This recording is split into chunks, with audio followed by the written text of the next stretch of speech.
And again, I'm going to say it right now. If you're not from down south, you shouldn't be coaching down south teams. It's just a difference. This is the SEC.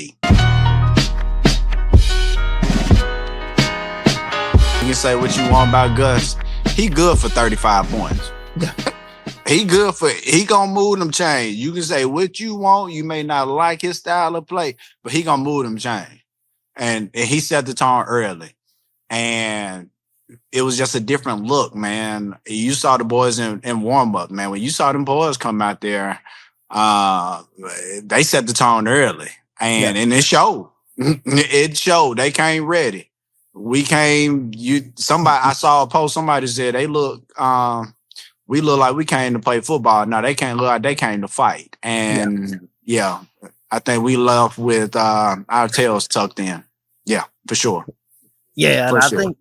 And like you said, Gus, I tweeted it during the game. Gus Malzahn is completely destroying Kane Womack from a schematic standpoint. And of course, you're looking at the scheme. We always can say how Gus is going to do the misdirection, the tricks. It's just what he does. That's his style of play, his unorthodox style of play calling. But the thing, like you said, it all goes back to that one thing.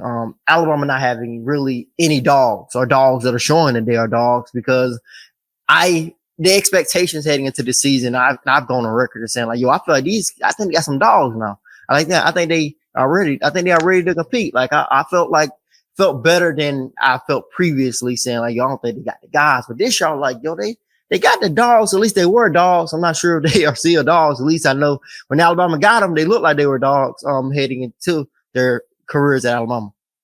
You know, when I knew it was over, Justin. When I see them white boys out there with no farmer tans, and I saw them receivers don't look like, you know what I'm saying? Man, you supposed to be oily black coming. You from down south right now. You supposed to be midnight dark coming out of practice. You know what I'm saying? Out of camp. Like you go so hard during camp, bro, that you cannot wait to go against somebody else. But the intensity is not there. And again, I'm going to say it right now. If you're not from down south, you shouldn't be coaching down south teams. It's just a difference. This is the SEC. I'm trying to figure out, how is Freddie Roach not the D coordinator? Yeah, I think you got a great argument right because there. It's like this. If you got some soft parents, your kid's going to be soft. You got some tough parents, chances are them kids going to be tough, right? Yeah. What is the identity of your defensive coordinator? I'm just saying.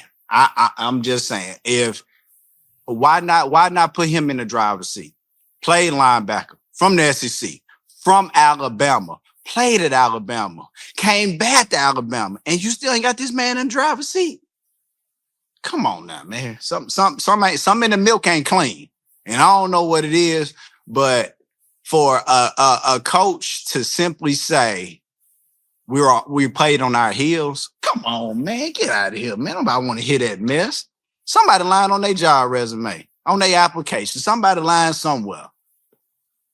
And that's why I said you got a great argument, because most people would say he doesn't have the experience, but what you laid out is kind of like what is kind of like would make him perfect for that role, in terms of like having the Alabama DNA, played at Alabama, has experience in the SEC, because that's kind of like the argument that a lot of people are making, and it makes so much sense now when you just take a look at it from, I guess, like an overview standpoint. If you never play in the SEC week in and week out, it's hard for you to really get it. Specifically, and unfortunately, with Kevin DeBoer, you're right in the driver's seat. Like you're right at the head of the program, and even though you haven't tasted the SEC previously before then. So yeah, like you said, that's another part of it. I mean, you even take it a step further. Even if I'm DeBoer, hey man, I'm walking. This is uncharted territory. At least let me be the CEO that I need to be and put the guys into the seat that need to be in here. You understand the law of the land. It's almost like they had old sayings. This young man may be swift and quick, but this old man know the road. You know what I'm saying? So why would I not bring somebody in who understands what the SEC is all about? You know what I'm saying? Like, and this is not a shot at anybody, but the facts are the facts, man. Like, what is your identity? Like, if I got a coach over there that played under Nick Saban, not didn't play under him, that went through the process with Nick Saban, that went to Ole Miss, that has coached at every level, has played on Sundays for a brief stint, and he still has the respect of those kids, man, why would you not put him as the coordinator? You got to run in the D-line. Man, look, we got a lot of skilled guys, but I don't see any Mack trucks out there. And I know you're like, we don't have any dogs. You got a couple over there. They on the sideline. I didn't see QB Reese name pop up not one time. And I know that boy a dog. Yeah. I know he a dog. I had a coach tell me they don't know why he's not playing. So if you looking at measurables, you don't want to win. You looking at these stars. Them stars don't mean nothing when you put on their helmet and them pads. And a lot of these stars are not really stars because, like I told you last year, man, these boys who are 5 stars, when they go to camp, they don't perform. They don't even go one-on-one. They're there with book bags and gears on. Like, I'm glad to be here. How much are you going to pay me? Man, you better go to get these dogs, man. You better go get a kid that has nothing to lose but everything to gain. You know what I'm saying?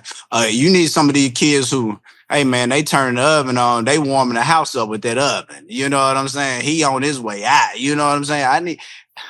I know you parents don't want to say this. I need some boys on that defense who smoke Black and Miles. I'm just going to say it. You know what I'm saying? I need some guys that, hey, man, he been in a couple fights, man. We don't know what we're going to get today. Those are the ones. And you put them in the driver's seat. I know you're like, man, why you bringing these? They're not thugs. There's no such thing as a bad kid. But if I give a kid like that some structure, man, I got something special, man. I'm showing him how to train. I'm putting his leadership position, his leadership skills in another direction. Those are the kids that you need, man. You going to get these boys out the portal. You don't know if this boy, where he come from. All you know is how much money you got for him. And it just looks soft, man. Then I don't see no physical presence. Yeah, I think a lot of people are like you are, Mike, at a loss for words by like kind of like what you're saying, because there's so many problems to list. And like you said, it's interesting that you brought up QB Reese. I seen him play at Ramsey quite a bit, and there wasn't a game that he didn't show up in. There wasn't a play that he took off. He played 100% full speed, every play, dog type of player. Of course, most people would consider him undersized, but I think he has a bright future. Whether he gets an opportunity to play at Alabama or not, he's gonna play somewhere.